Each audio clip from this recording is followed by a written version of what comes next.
Hello, and welcome to the Empowerography Podcast. This is a platform created for women's voices to be heard and a place to share their stories, journeys, and successes with the world for the purpose of helping other women who might be on similar journeys. We are empowering women one episode at a time. I'm your host, Brad Walsh, so kick back, grab one of your favorite beverages, and enjoy the stories.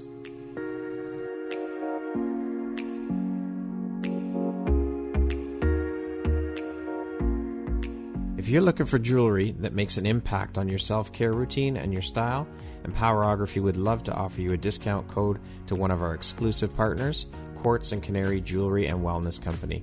Please use code EMPOWER15 to receive 15% off upon checkout at www.quartzandcanary.com. Quartz and Canary is truly the place where spirituality meets style. Hello there, Brad Walsh here, your host of the Empowerography Podcast. Today, my guests are Andrea Wetzel. She is the founder of Ambitious Soul Coaching and Her Place. And we also have Julie Thayer. She is a yoga coach and kind movement expert and an author. Hello, ladies. How are you both doing today? Morning. Thanks for having us. Yeah, amazing. Thanks so much, Brad. It is my absolute pleasure. Thank you both very much for taking the time to be here and share a bit about your stories and your journeys and being part of the Empowerography community. I'm honored to have you both here today. We're really excited. Okay, well, let's jump right in. Andrea, we're going to start with you.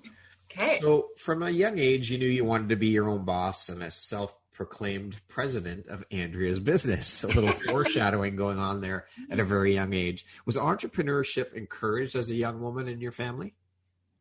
You know, it was never discouraged. Okay. Neither of my parents were entrepreneurs, but they were definitely supporters of my imagination, and they were my first customers of Andrea's business. Of course they were. So yeah, I always, I think I was born a leader. I just always had this sort of idea of exactly where I wanted to go and exactly who I was. And yeah, that was very much encouraged in my childhood for sure. And to always, not to worry about what other people are thinking and to just always do what makes me happy. So I started this little Andrea's business. It was in my basement. Okay. And it was essentially like a retail store. I would take all my toys and stuffed animals and I would put them all on the stairs going down into the basement. That was the shop. And then I would coerce my parents to be the customers in my store, and they would pick up things they wanted to buy, and I'd write them up little sales receipts. And yeah, it was I would play down there for hours. I love it. It's great, that encouragement. I mean, I think that all of that stuff needs to be encouraged in our children from a very young age. This way it lets them know that they can do anything and they can accomplish anything they want in life, and if they set their mind to it and they work at it. Yeah, absolutely. I was very rarely told, actually, I don't ever remember being told you can't do that by my parents. So that definitely was, very grateful and lucky to have had that experience. Now, you were also very involved from a young age in horseback riding world and competition for quite a number of years. You said that this helped shape you into who you would be as a leader. Can you talk a bit about that experience and how that shaped you into the woman you are today as a leader, manager, and entrepreneur? Yeah, I mean, animals are the best teachers in the world, to be quite honest. Horses specifically, because they are very in tune with themselves and their emotions. So yeah, I started riding when I was 7, and I rode for probably 17, 18 years of my life. The latter half of that being quite competitive. I rode in a discipline called Dressage. So if you're not familiar, it's essentially ballet on horseback. There's a set of movements that you and the horse have to perform in a 6 to 8 minute test. And it's very much an individual sport, but there is a team aspect of it. And in 2007, I was named to the Canadian Young Rider team, which was like the highlight, and got to go to Virginia to compete at the championships, which is really cool because they treat it like a mini Olympics. So there's opening and closing ceremonies, and So was such a highlight. But the biggest thing I learned riding and from horses was discipline, goal setting, patience, and a ton of personal responsibility, because it's you and, there's two athletes, like it's you and the horse. And so you have to take, like I had to take, I couldn't just say, oh, the horse didn't have a good day, or the horse isn't great enough, right? Like we're a team, we're a combo. So I learned personal responsibility really, really quickly. And in terms of my leadership, I was lucky enough to work with two Olympians as my coaches. Okay. One who was based here in Canada, and then one at the time who was based in Germany. She is Canadian. And so she would fly over often for clinics. And I learned so much from these women and still look up to them to this day. And they really shaped who I was. And they really, just their approach to training the horses, their horsemanship is outstanding. And just their approach to how they trained me and moved me up the ranks was so inspiring. And it was an approach that wasn't out there. Usually the approach is like, there's a lot of yelling, there's a lot of you're not good enough. And none of those words were ever uttered to me. And I never felt that. So that's that was a huge learning for my leadership, and a big thing that I take into my life now. And when I am, coaching people, or even just in any sort of leadership role, they saw the ability in me. And that in turn, has taught me that I fully believe everybody has the ability within themselves to do whatever they want to do. So yeah, it 100% shaped my leadership style for sure. Amazing. Now, speaking of coaching, you're a certified life coach and the founder and owner of Ambitious Soul Coaching. How long have you been coaching, and what excited and inspired you to become a life coach and start your business in that world? So I got certified in the summer of 2017. And at that time I was working for Lululemon. And one of the best parts about working for Lululemon is they're very invested in their people. And so part of my job as a manager at the store was to goal coach my staff. And that was my favorite thing to do. Just to hear people's dreams and visions and aspirations was so exciting for me. And I just kind of thought, wow, I'd love to really, really hone this skill. So I did research for a while to find a certification that aligned with me. If you're not familiar, the coaching world is not regulated. So a lot of people call themselves a coach. Yes. And I didn't just want to be another, air quotes coach. I really wanted to have that sort of background, to feel really concrete in my offerings and my delivering. So I did some research and I got certified through the Certified Coaching Federation. And when I read a little bit about them, their founder is a massive horse lover and lives on a horse farm. So I was like, well, sign me up. This was meant to be.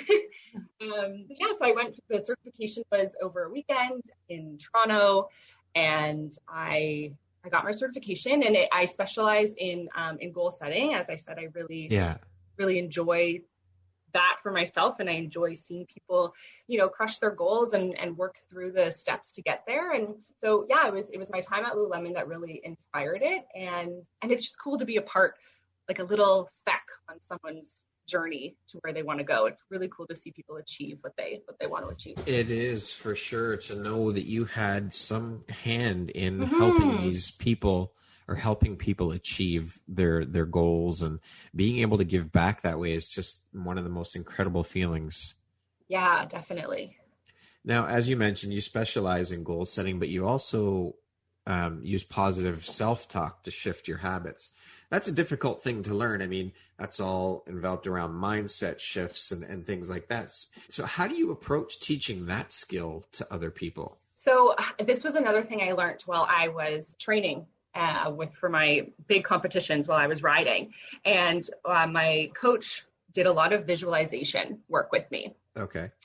So that's how I approach the positive self-talk as well, because it's so easy, as we all know, to to just fall so quickly into, no, I can't do this, or I'm not good enough, or just have all these, limiting beliefs pop up. And it always fascinates me that we're the first person to put ourselves down. Yes. And I think that's so crazy. I'm like, this brain lives in my head, and it's the first one to tell me, no, Andrea, you can't do this. So I'm so fascinated by that. So whenever those limiting beliefs pop up, it's really important. I do this a lot for myself. I think, okay, what is the actual outcome I want to have? So I start to think about it. I start to visualize it, right? And it's really all about flipping the narrative. So it's how do you turn that limiting belief into an easy, actionable, positive step forward?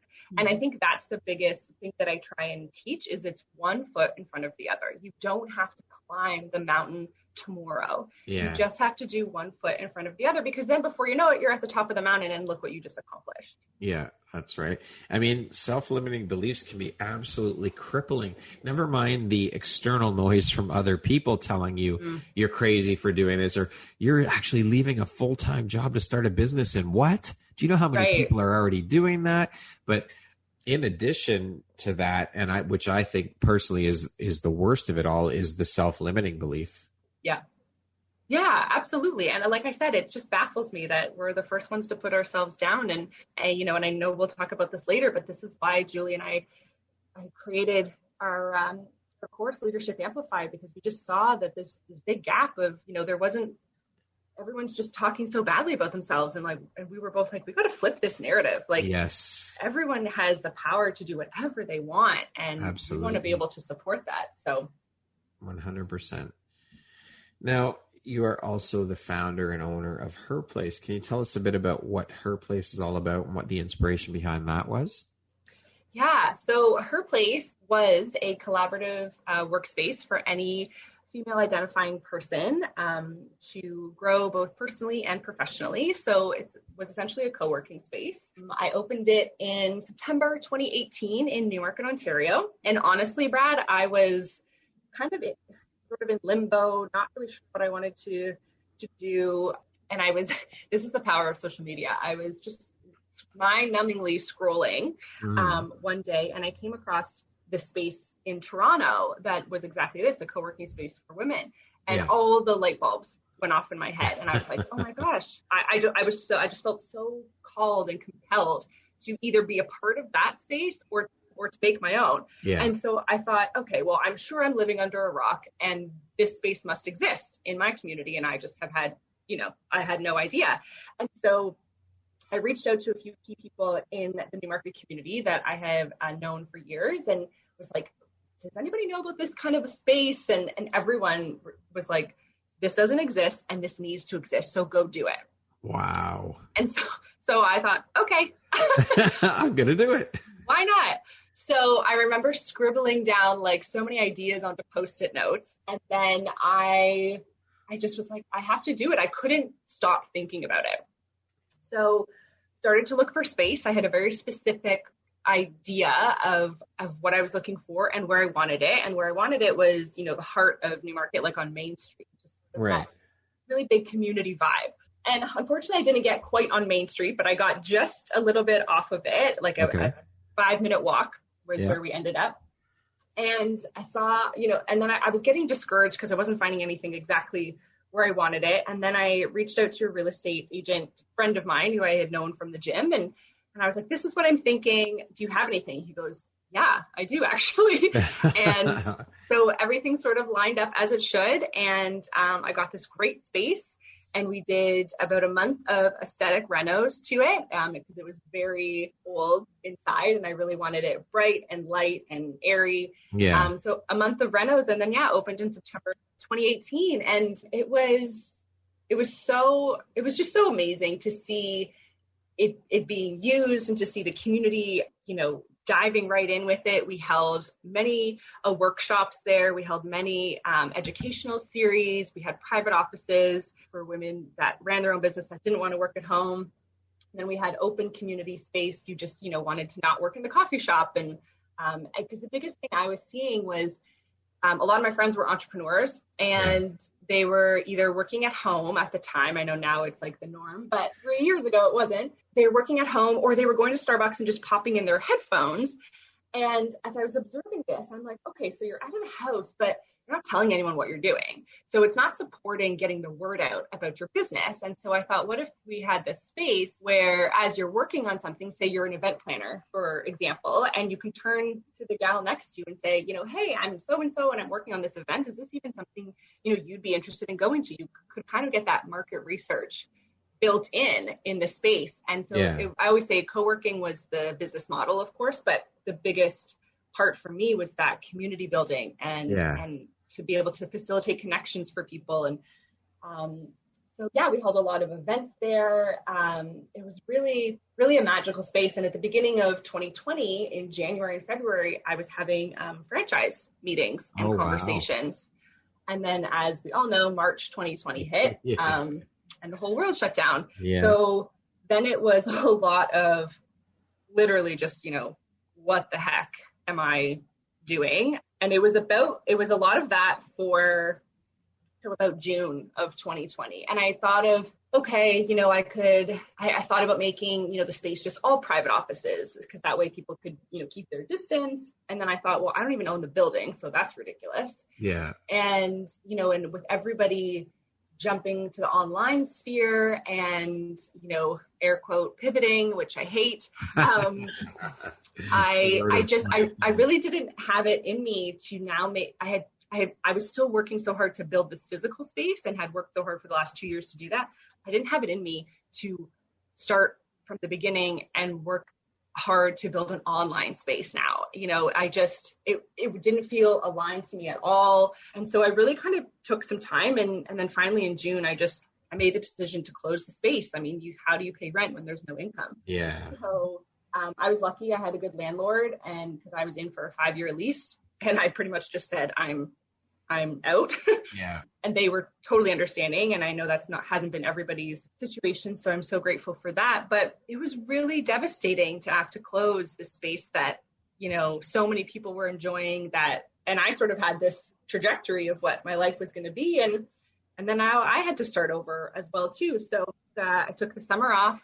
I live right by Lake Simcoe. So I paddleboarded every day and just really gave myself those 2 months to heal and kind of figure out next steps. And the coolest thing about the space though is the connections that women made in there, and to still see them have those connections now, and to still see them collaborating together because of the space that I built. That's what it's about. So it lives on, even though there's no physical space. That's right. Community. You created a community, and that's what it's all about, is community. I mean, that's amazing. Yeah. Thank you. Julie, we didn't forget about you. Hi. I've been so enjoying listening. I've heard Andrea's story. We spoke of Andrea's story ourselves together, and I hear it several times over, and I never get tired of hearing it, because I just think she's a remarkable woman. So to listen to her speak again is just my honor to do so. My cheerleader. There you go. It's always good to have one of those, right? Yeah. So Julie, you are a yoga instructor and have been a fitness enthusiast for years. What inspired you to begin your journey into the fitness world? Oh gosh, I have to say I came by it very honestly. Both of my parents in the early parts of their careers were phys ed teachers. My dad was a national wrestling coach, not all-star wrestling, like, do I call it real wrestling? I always like to clarify that. He wasn't coaching Hulk Hogan.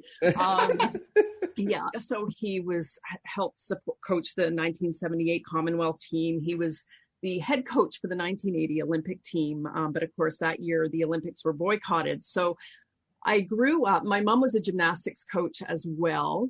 And so we just grew up in an environment where not doing something wasn't an option. So I was a competitive swimmer when I was younger, provincially ranked swimmer. And my sister was a gymnast. My brother was a swimmer. And that was our life. Like, we did school and we did sports. I burnt out of swimming. I decided I couldn't stand it anymore. And I ended up going more into team sports. So basketball was really, truly my passion, and volleyball as well. But I have to say basketball was what I devoted most of my time to. And surprisingly, anybody who knows me and my physical body type, you'll be surprised to know I was also a provincially ranked high jumper, which I don't look like a high jumper at all, but I just happen to have good springs in my legs and a very flexible back that served me well for a period of time. And so I always laugh because I held our public school and high school high jump records. I lived in Thunder Bay at the time, only to be broken by my sister, who actually had the long legs and everything else. So she ended up breaking my records, which I think her record still stands back up in Thunder Bay. But I just grew up in an environment where it's all that I knew. I can remember my dad taking us out to teach us how to run on a dirt road, and because he'd been a track coach as well.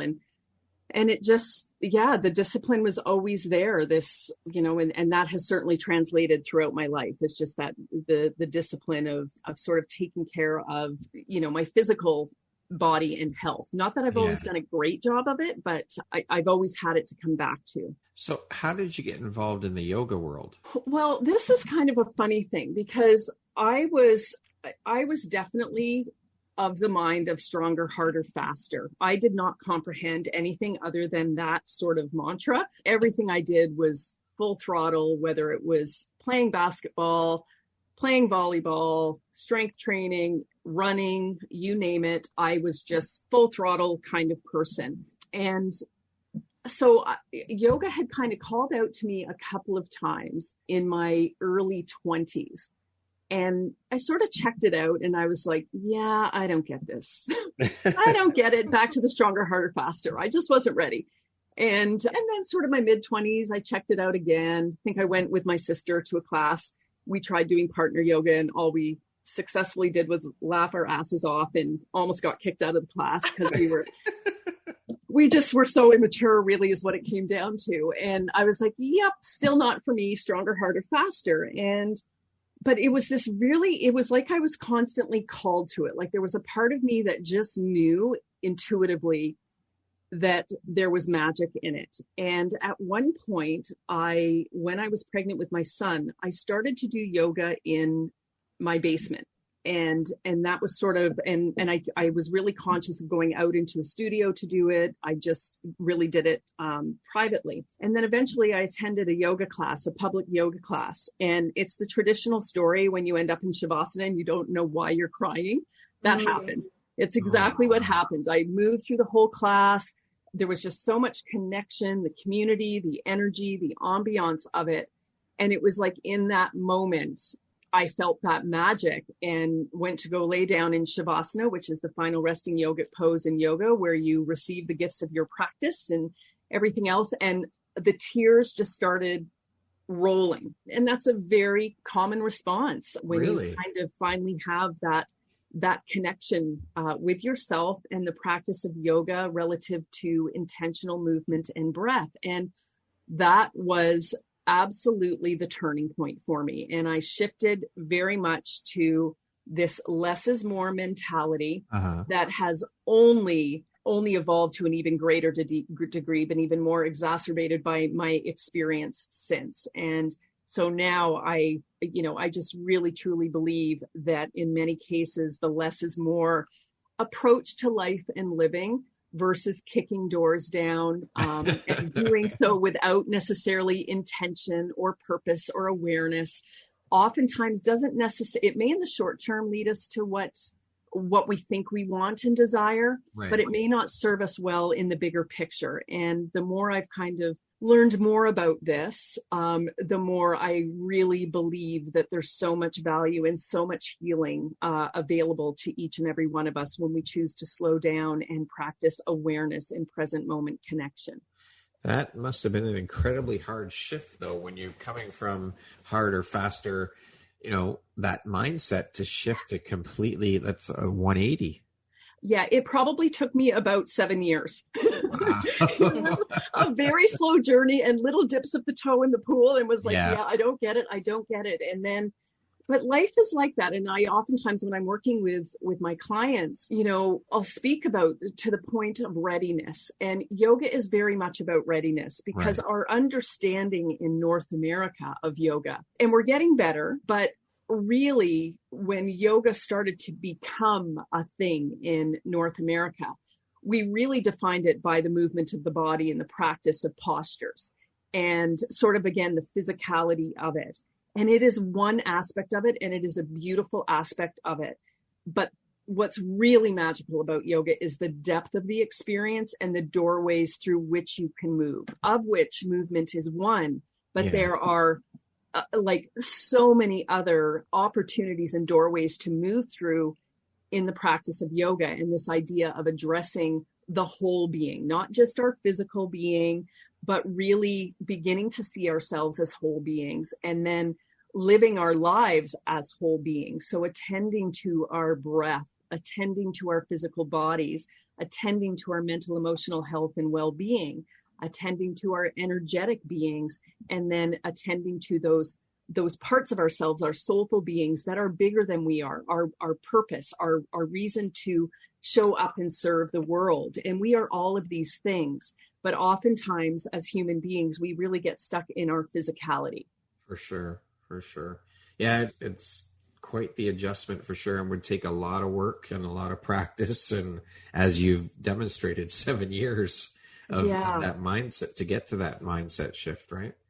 For sure. And there was a time like I would be the one that bolted up in Shavasana. I could last for maybe 10 seconds. And I was like, okay, that's enough of that. I have to get up. and whereas now I settle into that experience and really truly allow myself to receive the peace and the calm and the stillness and the steadiness of that. And that is the yoga. Yoga is the yin and the yang. It is union. That is what yoga means. And that is, so it's a union within yourself. But again, if we think about that, if we can cultivate union within our own individual beings, and that is really in essence where we need to begin, that ripples out, that creates community, connection, empathy, understanding, kindness, compassion, love, and we not only address ourselves as whole beings, but we begin to see and perceive others as whole beings, which allows us to hold more space and greater grace and understanding relative to how each one of us choose to move through the world and how we can do a better job together as humanity, right? Not fragments of I often refer to that. Oftentimes as individuals, we're very fragmented. We see ourselves as a physical being, and somehow our mental, emotional being is something different. They're not. It's all part of the same whole experience. And so I think moving from that fragmentation to union, to connection, to, again, just awareness and this idea of holding space, not only for ourselves, but being able to hold space authentically for others. Yeah. Now, you have studied for your yoga teacher certification in California under some pretty big names and said it was a life-altering experience. Can you talk to us a bit about that and why it was so life-altering for you?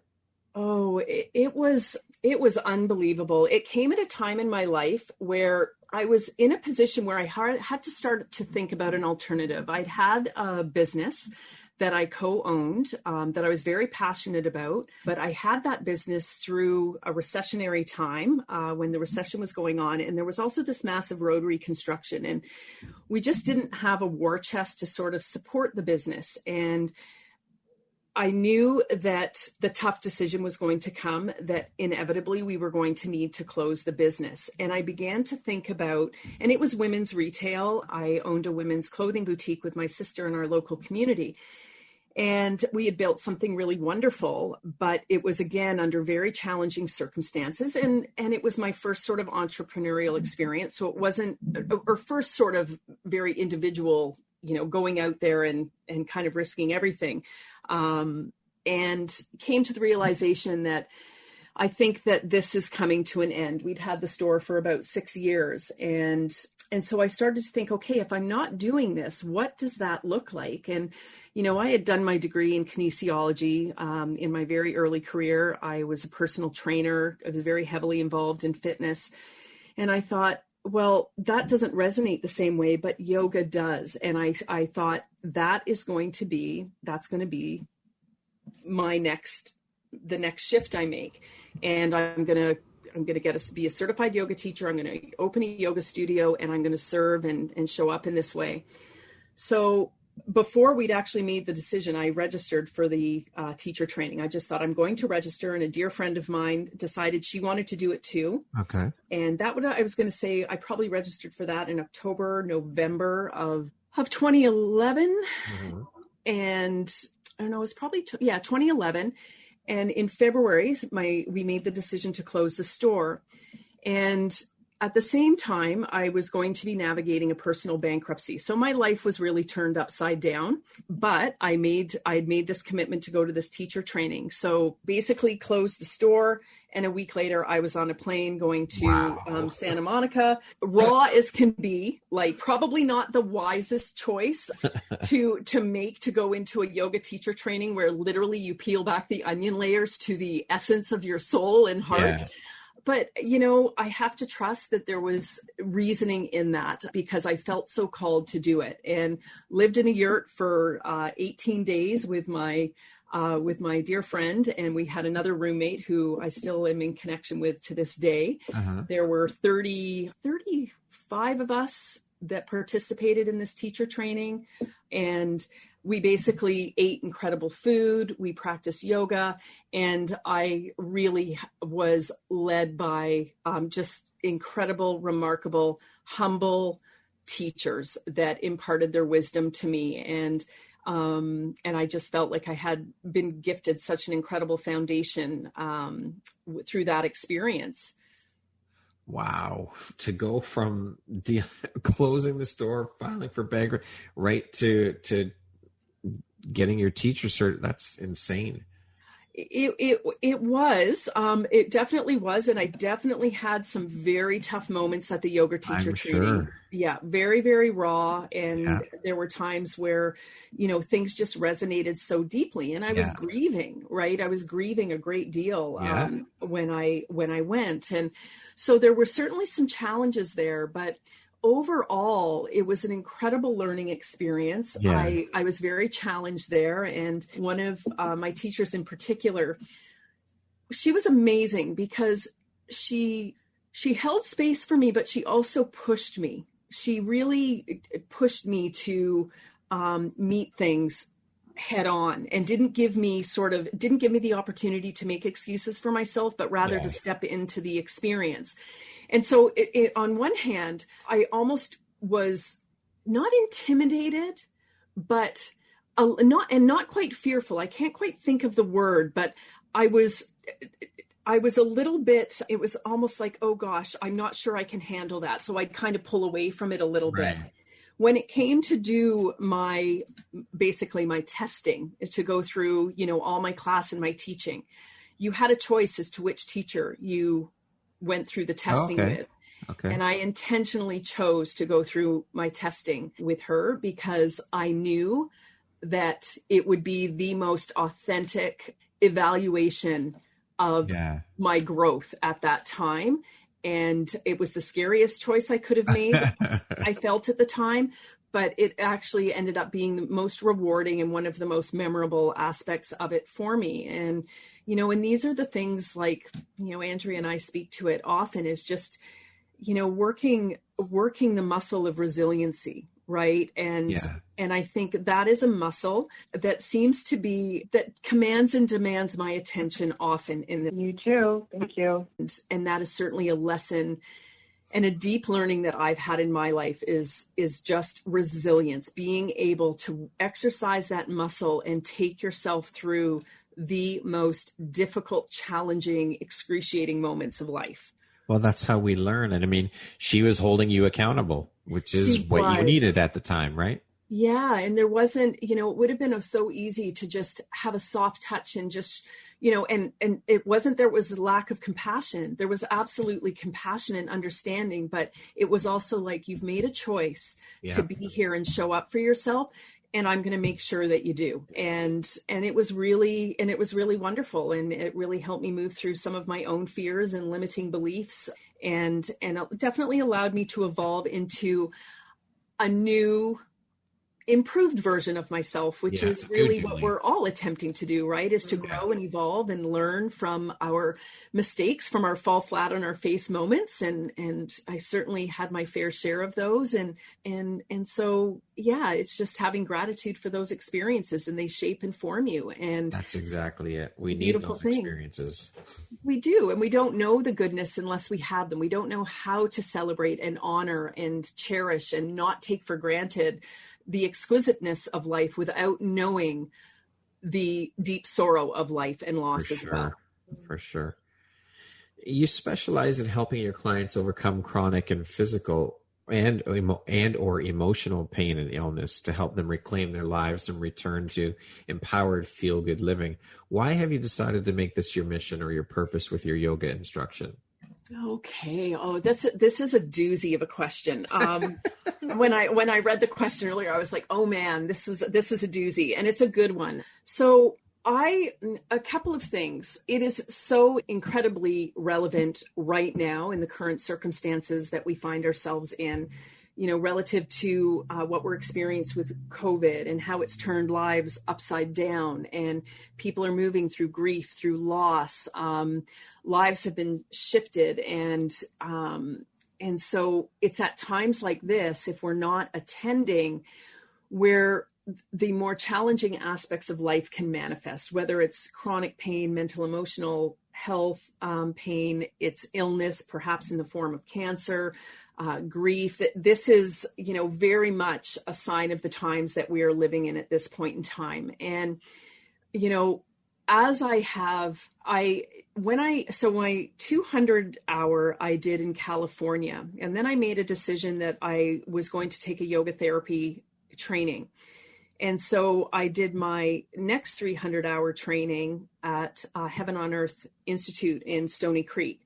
Okay. And it too was life-changing. It is really about how to utilize the many, many doorways of yoga to support individuals in their healing journey from anything from chronic pain to grief to cancer to autoimmune disease, PTSD.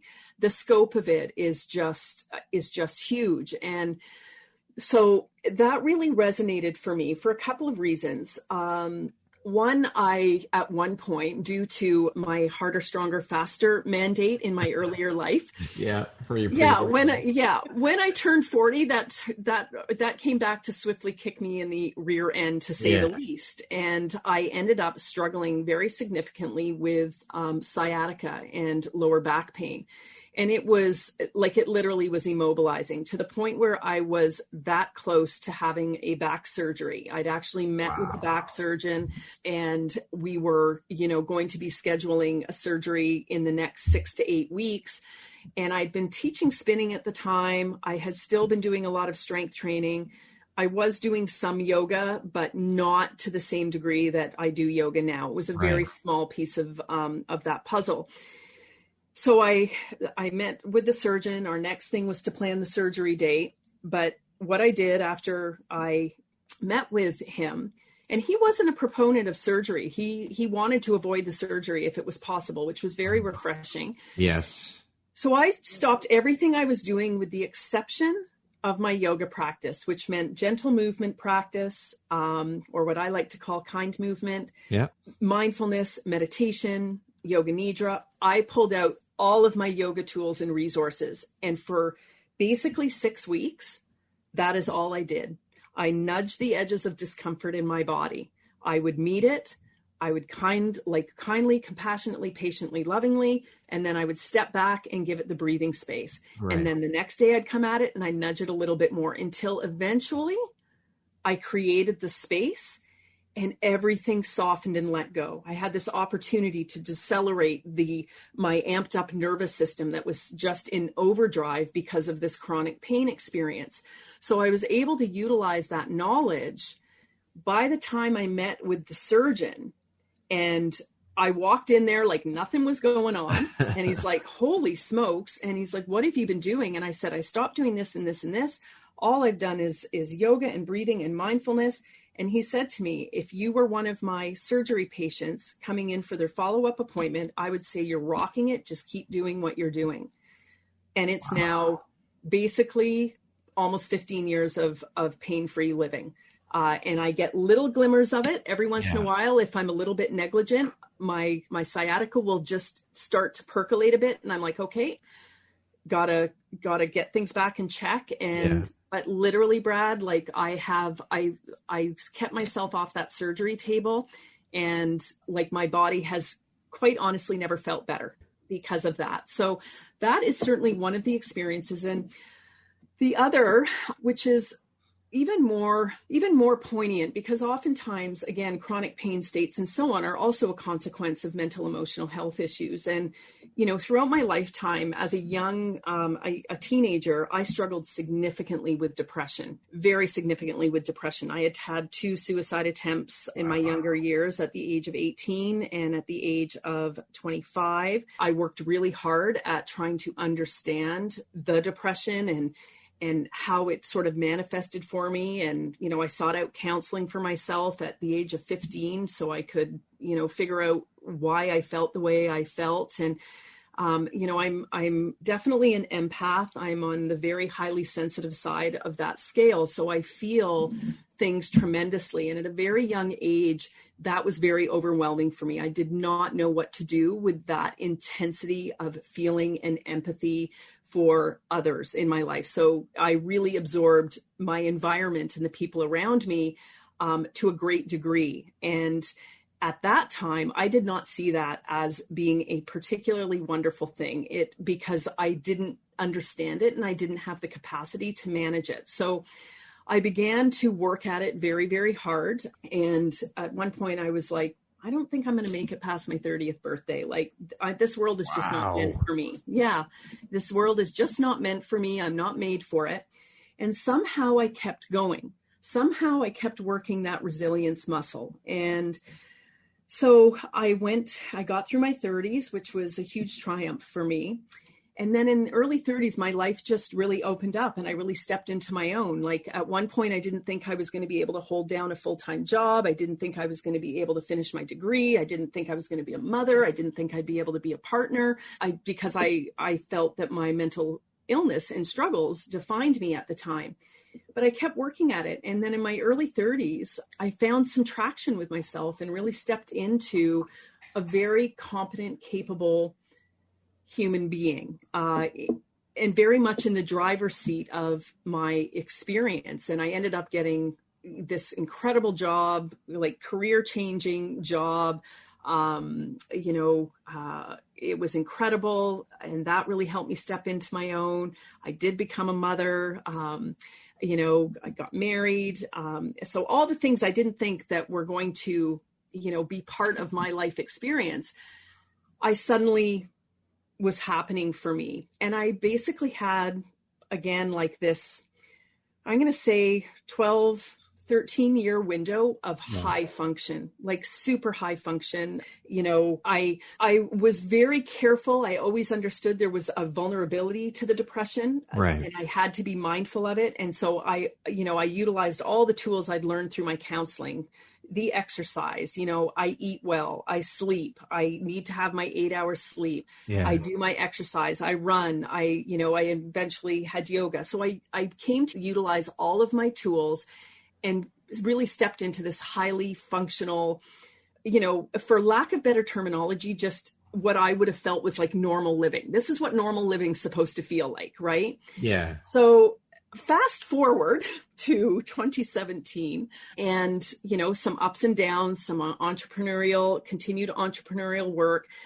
And in September 2017, life as I knew it, and I won't go into the details here because it is a complicated web of things. And now in hindsight, looking back, I certainly can see the trajectory and how it was all going to implode in this moment, but hindsight's 2020. Yes. Yeah. September 2017 hits. My life literally implodes on every level, every possible level, relationship wise, work wise, business wise. It could not have, I'm not quite sure anything more could have happened. aside from, losing somebody in my life at that time through death, but there was lots of loss otherwise. And I thought I had it.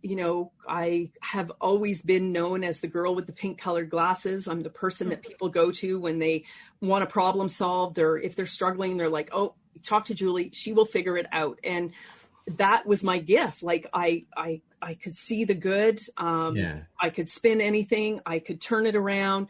And I thought, I've got this. I can do this. I've got it. I've got it. I've got it. And then there was this moment where I realized I don't got it. And I fell hard and fast. And there was no middle ground. There was no going part way. Yeah. I went from like pinnacle performance to the dark side. And it happened just like that. And by November 30th of 2017, which is my birthday, I was admitted into the hospital because of a suicide attempt. Holy shit. A very serious one. When I think back to my younger days, I would say my attempts were more what I would call calls for help. I can say with great conviction that on November 30th, I was done and I had checked out. I was very, very fortunate that my family was fast acting. I was very fortunate that there was a search dog that could come out to locate me. And I was gifted a second chance. Even at that time, I didn't realize it. I was kind of like, I guess this isn't going to happen today. But yeah, so deep breath in, deep breath out. I know that's a heavy conversation and subject, but I made a choice in that I went into the hospital and started the work of healing, which was absolutely grueling. No doubt. Lots of incredible support. I was so fortunate to be looked after in the hospital that I was. I had a tremendous psychiatrist, nurse, social work team, as well as the other patients that I was, basically in the mental health ward with. Remarkable, incredible human beings. And I can just say that having moved through this experience, that mental health does not discern. I was surrounded with individuals from all walks of life. Yeah. And it does not discern. It is. And so much of the learning and healing was as a consequence of the work I did with the fellow patients. And it was in the hospital, that I sort of thought, okay, what do I do with this like catastrophic, traumatic, horrible decision? And how do I navigate the shame? How do I do something good with this? And it was at that point that I sort of asked myself the question, are you comfortable sharing this piece of yourself, this story of yourself, to support transparency in mental health and conversation and peeling back the onion layers so that we level the playing field and recognize again that mental health does not discern. We all have mental health. We are all going to be challenged. Our physical health and mental health are just as important as each other. And so at that point, that's when I sort of birthed Julie Thayer Yoga. So if you can envision this, and this is like typical Julie, on one hand, I'm having a meeting with my psychiatrist, trying to sort out how I got into this pickle and how I'm going to move myself out of it, because I'm still not sure I want to. But then on the flip side of that is the girl that is, when she gets her privileges to go out and get her Tim Hortons coffee, gets her phone for a minute and is texting her logo maker to say, could you please make a yoga for Julie Thayer Yoga?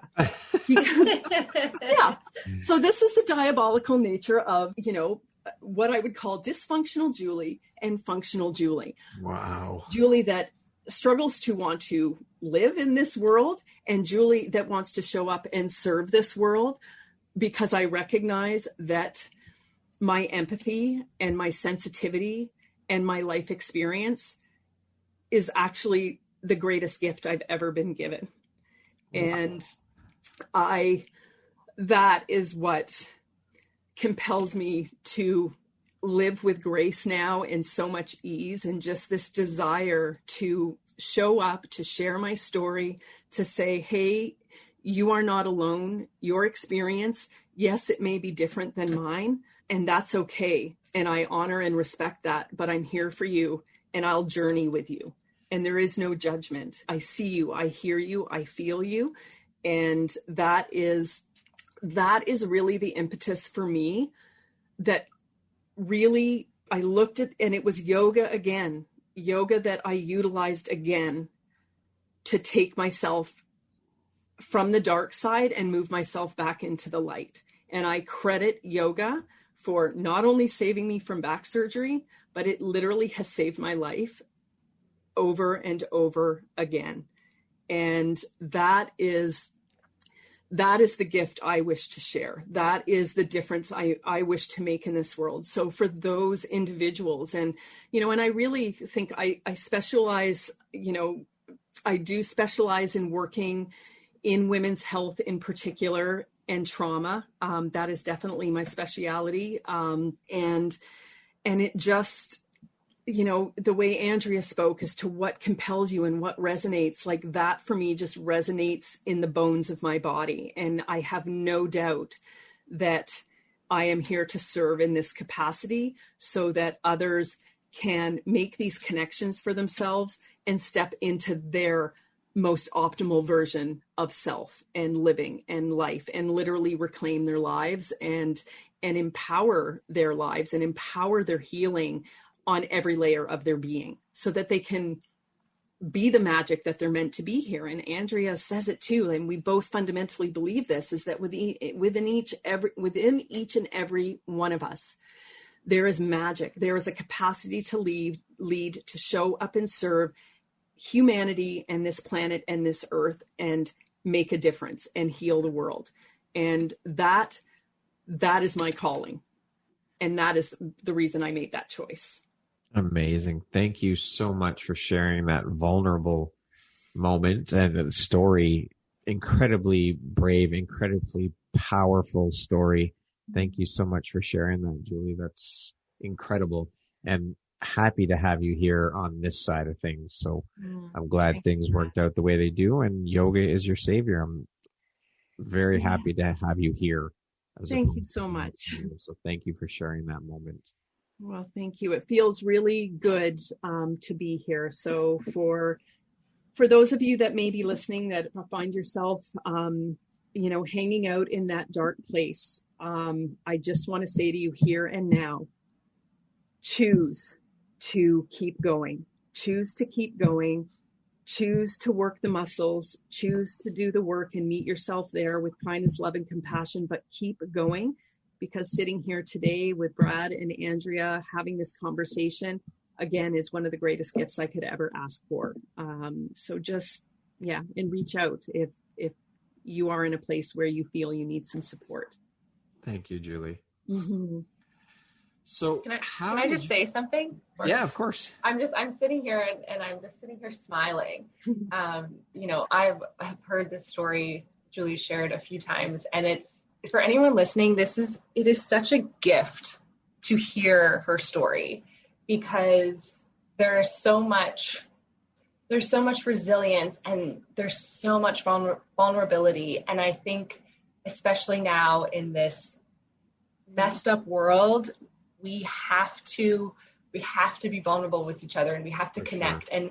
And there is not one person listening who, is A-okay with their mental health. It will look different for every single person.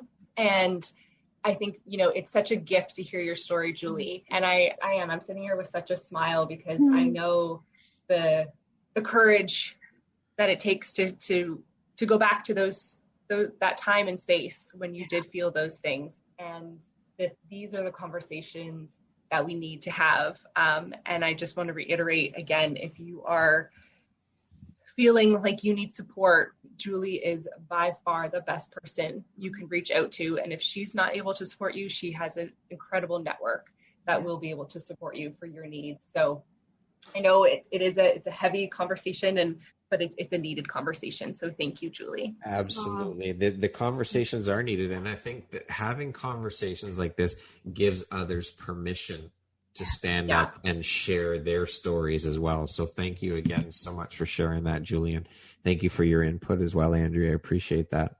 I'm so grateful to you both for holding the space and Andrea, it's been such an honor to journey with you these last 3 years in particular. And, again, we show up for each other. And, Andrea, you are certainly one of those people who have shown up for me, and we walk together through the ups and downs that both of us have experienced in the last couple of years. And that's what it's all about, right, guys, is, unveiling when it's safe, of course, to do so with the right people. Mm-hmm. Exactly. But if you're struggling, finding that, seeking that out for yourself in some way, shape, or form, because I'll tell you what, you are worth it and you are needed.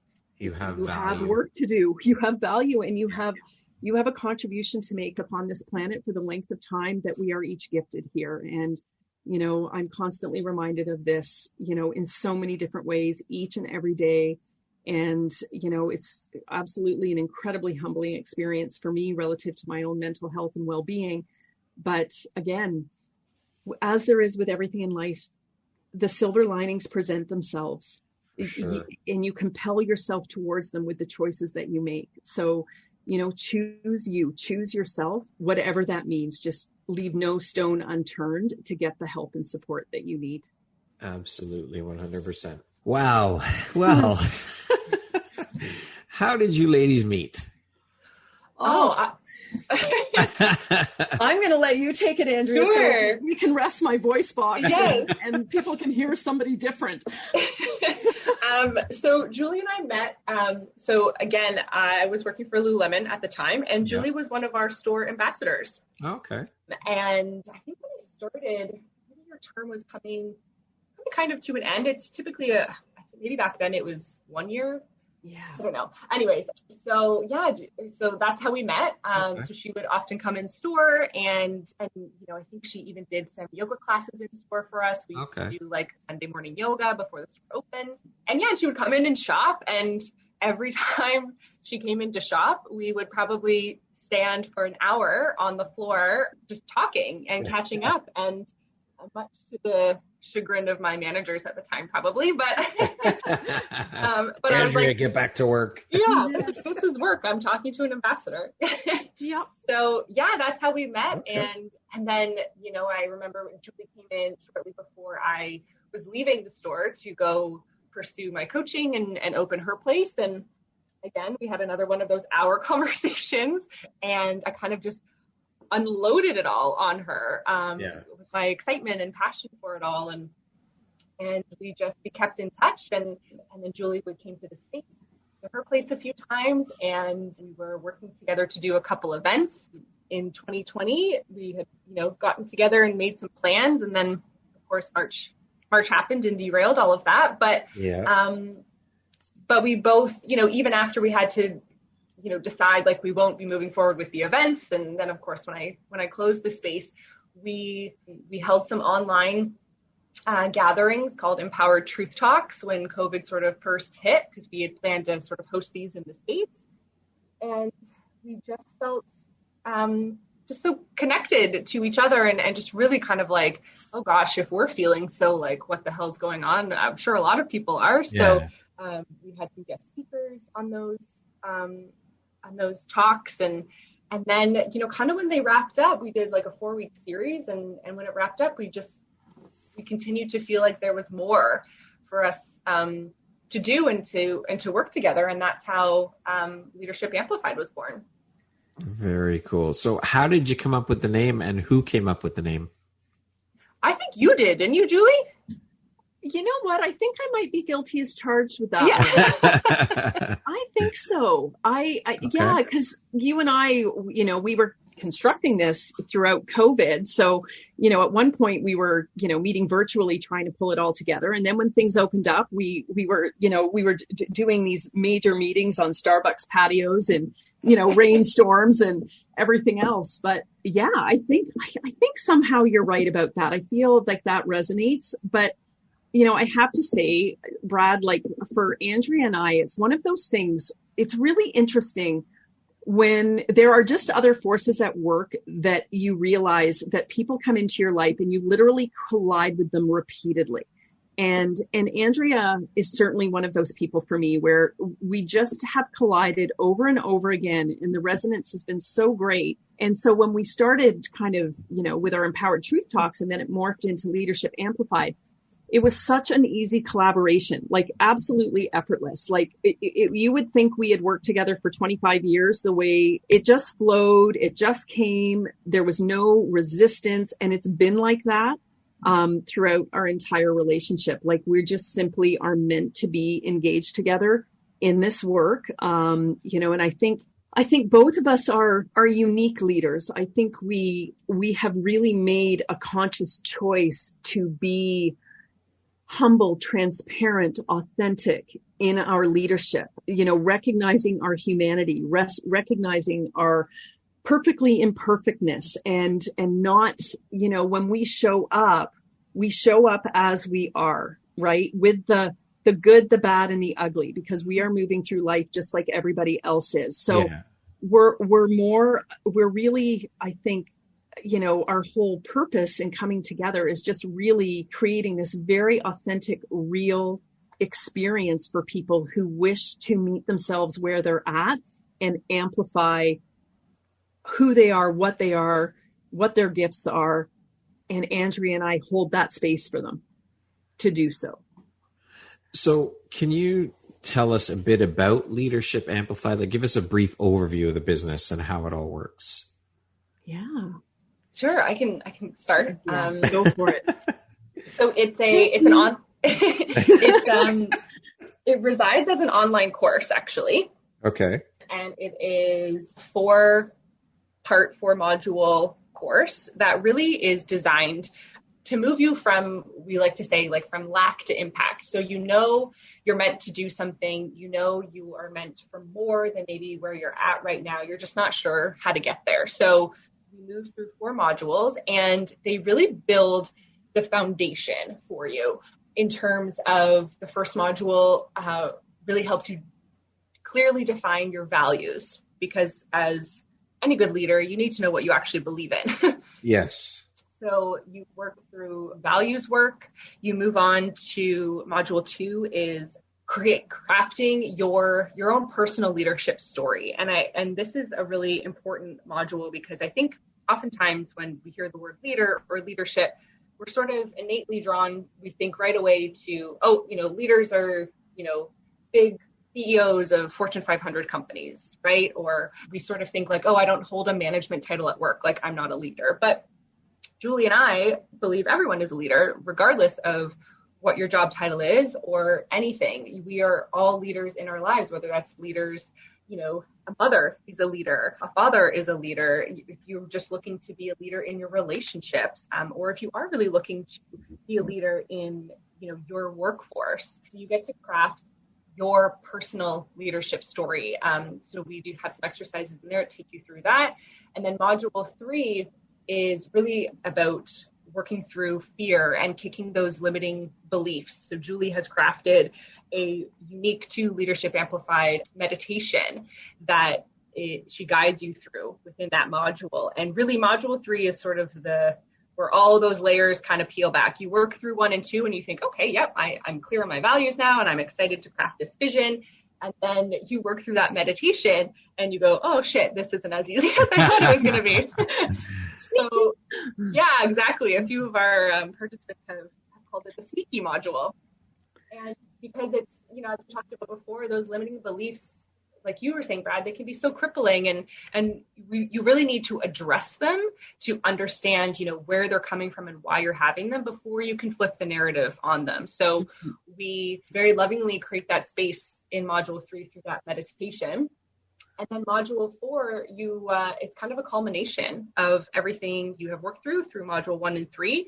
And it is where you write your leadership impact statement. So your manifesto as a leader in whatever area of your life you want to take your leadership into. And then those, 3 to 4 really strong statements become your affirmations. So when things are challenging and your leadership will be challenged, you have those to kind of fall back on. And again, you've built yourself this beautiful foundation through this course. I love it. Sounds incredibly transformational, just amazing. It's powerful work, absolutely. And, I think, one of the things that Andrea touched upon, and I think is, in order to show up and lead in the various roles that, each one of us has in life, there are many different roles that we each fulfill as we move through the days of our lives. And, at the very start of that, at what's most important is how we lead ourselves, how we choose to lead ourselves. And I really feel that that's the point of difference with Leadership Amplified, is that it takes you inward deeply, again, a little bit sneakily, but it takes you inward deeply. And if you're wishing to create change of longevity, true evolution and transformation of yourself, there are no shortcuts. If you take the shortcuts, they will swiftly kick you in the ass later on. It comes back to haunt you. And I think, more often than not at some point. And I think, again, Andrea and I just very mindfully crafted it in such a way that you have no choice but to go inward and meet yourself as you are. And that is meeting your magic. It's meeting your vulnerability. It's, understanding your gifts, your way of showing up and being of service to the world. It's understanding your expertise, valuing your expertise, owning it, standing in that magic with competence, right? And, again, these limiting beliefs, these fears, and being able to understand what they are. And once you recognize what the fears are and the limiting beliefs, we have this capacity, the way we work through it is to actually help you transform those fears into impetus for change, into movement forward. How can you leverage your fear? How can you understand that the fear that you have is actually not putting you in physical danger? Our nervous systems and so on are there to keep us safe. And yes. So many, many times the nervous system, I'll call it a bit of a misfire, is like, okay, scary, scary, scary. There's fear. So therefore I must be in danger. So that's therefore right. I shouldn't go. I shouldn't do. I shouldn't fight pursue. Or flight. Flight or yes. And understanding that the vast majority of our fears are actually not life-threatening fears, right? Those are moments of our lives. But generally speaking, the fears that we carry, fear of speaking out loud, of speaking our truth, of stepping fully into who we are, of, unveiling our hearts, and those types of fears, those fears, those are the ones that we can manage. Those are the ones that we can look at, understand, and say, okay, I feel you, and I'm going to do anyway, because I'm not in imminent danger here. And I can take this calculated risk. I can nudge the edge of that discomfort, try it on. And more often than not, you're going to have some success, and it's going to open up a doorway that perhaps you had closed to yourself before. But again, we're not kicking that doorway down. And Leadership Amplified is very much about that. We talk about it, nudging the edges of that discomfort, trying it on, breathing in it, being in it, getting that new level of comfort, that new tolerance for stepping into that discomfort. And that's what helps us exercise the muscle, build the confidence, build the resilience. Exactly. Stepping outside that comfort zone. Yes. Because nothing grows in the comfort zone, right? You have to step outside and test yourself and test as you say, your nervous system. The automatic reaction to fear is to protect. Yes. So you shut down. Oh, forget it. I'm not doing that. And it makes sense, but it's like, again, this awareness, right? When we practice awareness, really settle into that place of awareness, going inward, attending to breath and sensation and your mental, emotional state, your mood, your energy, all of these things, they offer up insights to you every single moment of your life. And so often we are moving at such a pace through life. We are not paying attention. We are not grounded in present moment. We are missing the insights. Exactly. We are missing the valuable information that is coming back to us that actually helps inspire mindful, purposeful action that compels us to our optimal state of being, to our optimal state of leadership with ourselves, being able to lead ourselves through the good, the bad, and the ugly of life, because it is going to happen. It is unavoidable. We are all going to suffer in our lives. It's just, that is the yin and the yang of life. Right. However, how we choose to lead ourselves through that experience, how we choose to meet ourselves and others in that experience, that's the defining difference. That's what allows us to meet these ups and downs of life with a grace and a peace and equanimity, a capacity. You can trust yourself. Oftentimes, when we're faced with those kinds of things, we don't trust ourselves. We don't know how to make an informed decision for ourselves because we're literally disconnected. There's a disconnect between what we think we know about ourselves and what we actually know about ourselves. For sure. Ladies, what do you... For each of you now, this goes to both of you. So what do you think your unique skill set or superpower is that's helped you become successful? Let's start with you, Andrea. My intuition. Intuition. Okay. Yeah. Sorry, Andrea, go ahead. No, it quite literally has never let me down. Okay. Julie? I am going to say it's my capacity for empathy and sensitivity.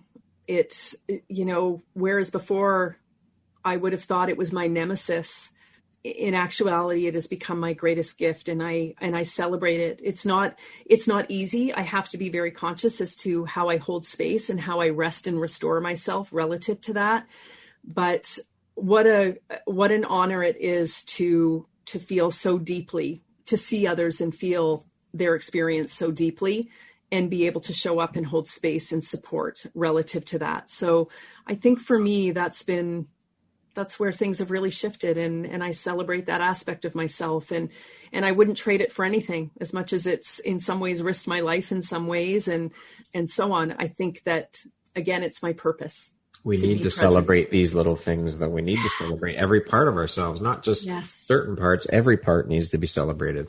Yeah. I love how you refer to them as superpowers, Brad, because I just, you know what? I think we get so accustomed to, when we think about superpowers and we think about superheroes and, the Thors of the world and their big hammers, and it's always larger than life, right?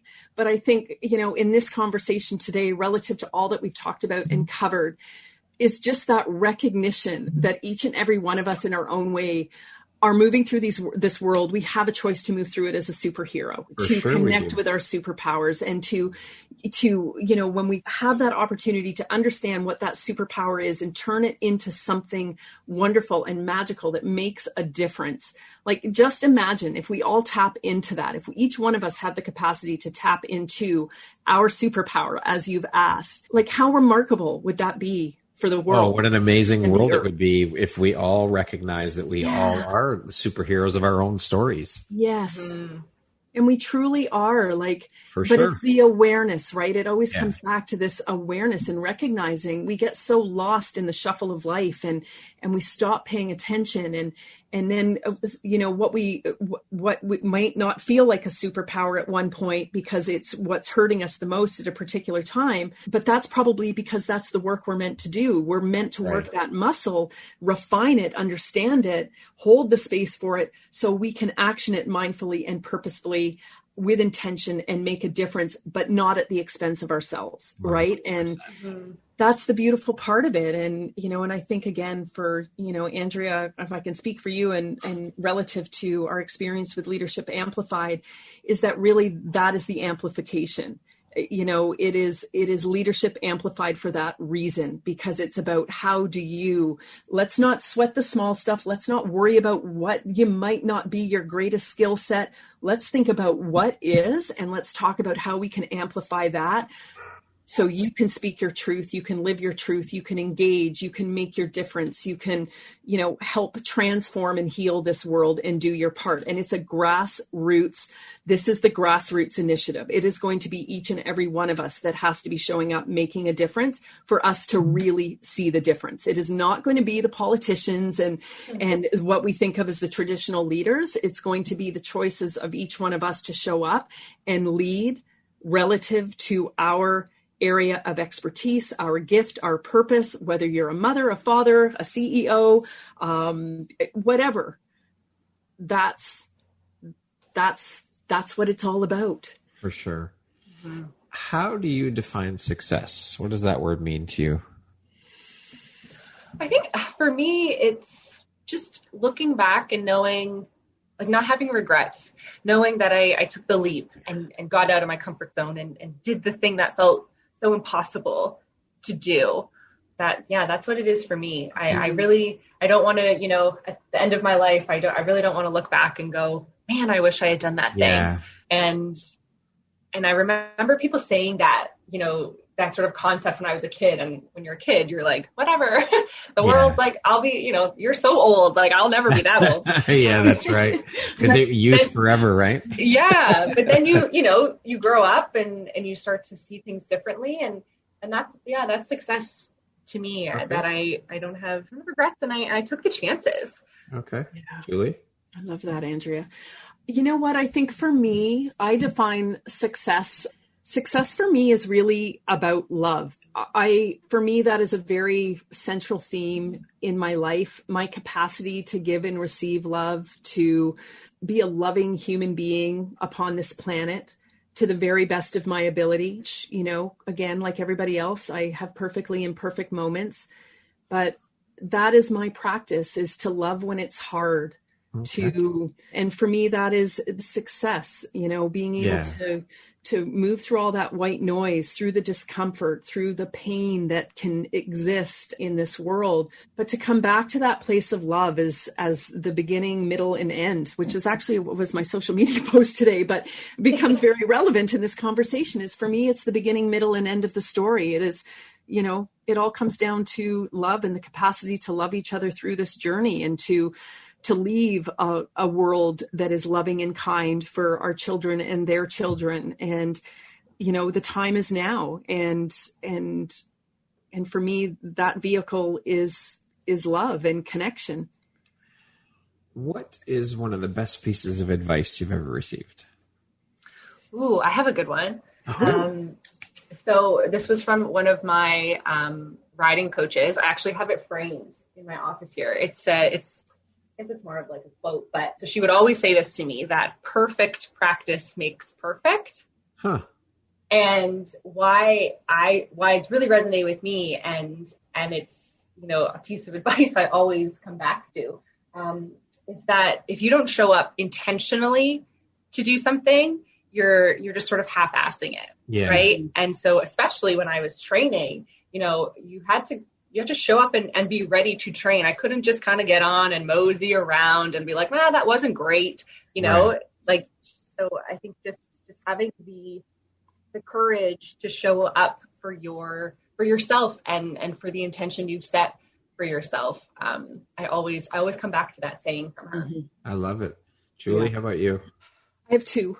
Okay. But they're quick ones. Okay. One is, put your oxygen mask on yourself first. Yes. And that is just, when it comes to addressing self-care, self-love, and stepping into your optimal state of being in any given moment, the choice has got to be to put the mask on yourself first and foremost, to fill your bucket so that you are not operating from a deficit or at the expense of yourself. And if you do that, the abundance in all the other layers of your life is just a natural consequence of that choice, that conscious choice. So that's a big one for me. And another, my beautiful stepmother said this to me, and I repeat it to myself often, is, Julie, you've healed before, you've recovered before, you can do it again. Mm-hmm. You can do it. You've been successful at it before. You have recovered. You've done what it takes. Yes, you're here now. It's horrible, but you have a history of healing and recovery, so you can do it again. Trust yourself. Awesome. And my stepmother said that to me when I was in the hospital in 2017, and it has guided me in the days that have followed. Beautiful. I love that. Yeah. What is one of your favorite quotes? Oh boy. Let us be grateful to the charming gardeners, Marcel Proust, and I'm not going to, because you caught me off guard, but let us be grateful to the charming gardeners, blossom our souls, who is something to blossom our souls. Okay. So very much about, Marcel Proust, let us be grateful. And it's about those that are in your life that, nurture and nourish basically the earth to sustain and support you and help you keep going. Andrea? I can't remember who said it, but it's something along the lines of, it's something like, that moment something feels off, it is, so trust it. Mm-hmm. Okay. I can't remember who said that, but it's something to that effect. Again, just that intuition, anything sort of gut related or intuition, I'm all for. And I think one we both love, Andrea and I both love, and it's Brene Brown. The Arena. The Arena. And it's a quote that she has built upon and then put back out there. And it's about being in the arena. And, basically, if you're not in the arena battling with me, then don't judge. Yeah. Right? Like, if you're not in the arena, then, and it's just, the whole thing is just, the visual of it is just so profound. What does the word empowerment mean to you? For me, it's you're showing up authentically to inspire others around you. Yeah, it has a lot to do with authenticity for me. Okay. Yeah. Julie? For me, I'm going to say it means stepping into the driver's seat of your life and your experience. I love that definition. That's a great definition. Love that one. Stepping into because at the end of the day, that's the choice we have to make. Or we have the option of making for ourselves. And only we can do that. Only we can make that choice. Only we can, deny the naysayers. Only we can shut down the limiting beliefs and fears. Only we can take that step. And, and when you can step into the driver's seat of your life, physically, mentally, emotionally, soulfully, then you own it. You own it. And that's just such an incredibly beautiful, empowering, gracious, humble place to be. Very powerful.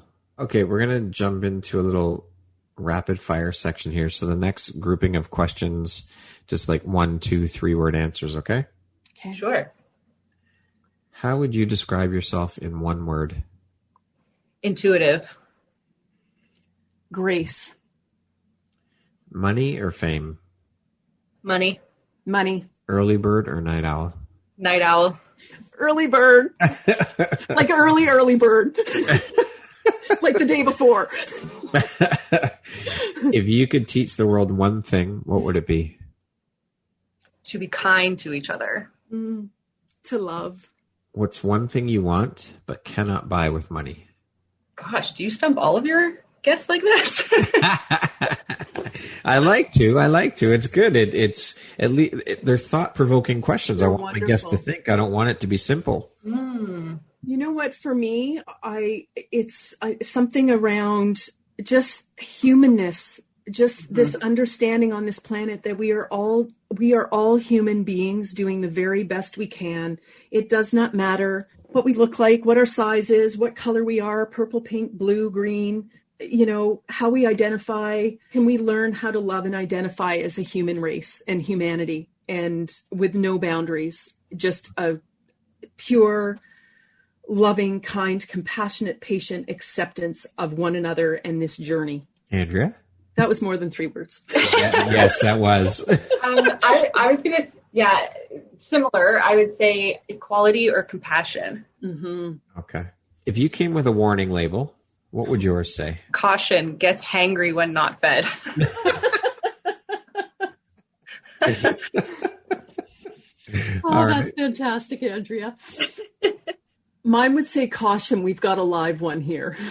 Yes. What's the first thing you think when I say the word future? Change. Julie? Hope. If you had a theme song that played every time you walked into a room, what song would that be? Boy. She's walking on sunshine. Ooh, And don't it feel great? Okay, Andrea? I'd say This Girl Is on Fire by Alicia Keys. Love that.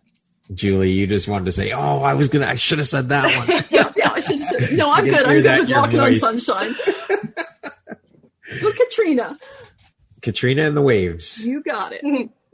Entrepreneur life is? Rewarding. Is an adventure. My favorite way to unwind is? A big glass of wine. A big glass. Yeah. A bottle-sized glass? Yeah, the bottle of wine.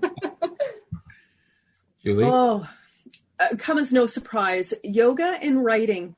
Okay. Yeah. All right, that concludes our rapid fire. Whew. That was hard for you, wasn't it, Julie? When you tell me I have to say things in like 3 or less words, that's like, are you kidding? What's the most recent investment you've made in yourself? Ooh, I've been seeing an osteopath. Okay. And that's been like, if anyone has never had their diaphragm released, I highly recommend you have that done. It's literally like, I didn't realize and of course, with everything that happened this past year, I knew I was holding stress. I didn't realize I was holding that much stress. And to have your diaphragm released is pretty amazing, and to create space in your body for the good things to move around in there. It's just, it's amazing. So that's what I've been doing for myself lately. Okay, Julie? Well, I am writing a book, and so I am working with a book coach, and have invested in working with a book coach to bring that to life. Beautiful. Mm-hmm. If you could step into my shoes, what would you have asked yourself that I didn't ask you? Stumped again. Yeah, I would say, I would ask myself, what keeps you going? Okay, what keeps you going? I think a lot of things, actually. The fact that I know I have been blessed and graced with a life that a lot of people have not. Mm-hmm. And I feel the drive to keep going for those who can't, for whatever reason that might be for them. Okay. Julie? How did you find the will to live when you didn't want to? Okay. How did you do that? I just decided. I looked at my son, who's 15 years of age. He was 13 at the time. And I thought, at the very least right now, you live for him. Yeah. You live for him, because that kid deserves to wake up with his mother present for as long as she possibly can be. So you live, learn how to live for yourself. But right now, you live for him. Okay. If you could sit down and have a 1-hour conversation with anyone in the world, alive or dead, who would it be and why? Should we have coffee with Brene? Yeah. All right. Yes. Settles that. Yeah, no kidding. I won't speak on your behalf, though. That just popped into my head. I could just see the three of us like having this stellar conversation, and she'd be like nodding her head like, oh yeah, girls. Yeah. You got this. Totally. You courageous, vulnerable freaks. She definitely came to mind for me as well. Also, Glennon Doyle, yes, who has written Untamed, which I now dub as my Bible. I've read it like 5 times through. Yeah. But also my dad, who is still alive. I don't know, I just adore him. All right. Yeah. The best would be Brene and Glennon. Okay. We may as well do it with them both, just because it's a once in a lifetime. So I think that little foursome, that would be unbelievable. All right. And and I would love to have done so with Mother Teresa. Okay. If you could go back and give your younger self one piece of advice, what would that piece of advice be? Believe in yourself. I think I would tell myself that you have to go through the hard stuff to get to the good stuff. Mm-hmm. I like that. Yeah, me too. Yeah. Lastly, ladies, if you were to deliver your last 30-second speech to the world, what would that last 30 seconds sound like? Holy sugar muffins. No, how do you? It would definitely say something to the effect of something around, I'm picturing like a big billboard that just, says like, be kind. I think there's so much unnecessary hate for so many unnecessary reasons. And if I do anything in my life, I hope it's that I create a space for people to feel safe. And I would want to go out, with that legacy behind me. Okay. Julie? Immediately for me, it came up as a thank you. Just expressing gratitude to the planet, for the animals, for the foliage, for the humanity, for the experience, for the darkness, for the light, for the love. I feel like I have in my lifetime experienced the most exquisite love, and I feel like I've been able to give that as well. And if that is my legacy, if the legacy I leave behind is she loved everything and everyone every day to the very best of her ability. Beautiful. Ladies, thank you so much. This has been such an incredible conversation. Twists and turns and amazing, just so inspirational, and just overall just an incredible conversation. I thank you both so very much for being part of the Empowerography community and for taking the time to be here today and share a bit about each of your own personal journeys and stories, and then of course your journey and story together as well. So incredibly inspiring. I appreciate you both more than I can tell you. Thank you, buddy. Thanks so much for having us. It's been a wonderful time spent. Absolutely. I've thoroughly enjoyed the conversation. It's just been so amazing. Well, thank you. And thank you, Andrea. It is always such an honor to be present with you and to share these conversations, to hear you share your story. You inspire me every single day. So I can't thank you enough for that. Oh, well, I'll just be smiling all day. You, so. We'll all be smiling ear to ear all day. Yeah. I love it. And that's the magic. Yeah. Once again, my name is Brad Walsh, host of your Empowerography podcast. Today, my guests have been Andrea Wetzel. She is the founder of Ambitious Soul Coaching and Her Place, and Julie Thayer. She is a yoga coach and kind movement expert and author. And together, they are both the founders and owners of Leadership Amplified. Thank you both again so very much for being here. I appreciate you both, and I'm so happy to have you both as part of the Empowerography community. Such an honor. Thank you so much. Thank you. Have an amazing day, ladies. You too. You take care.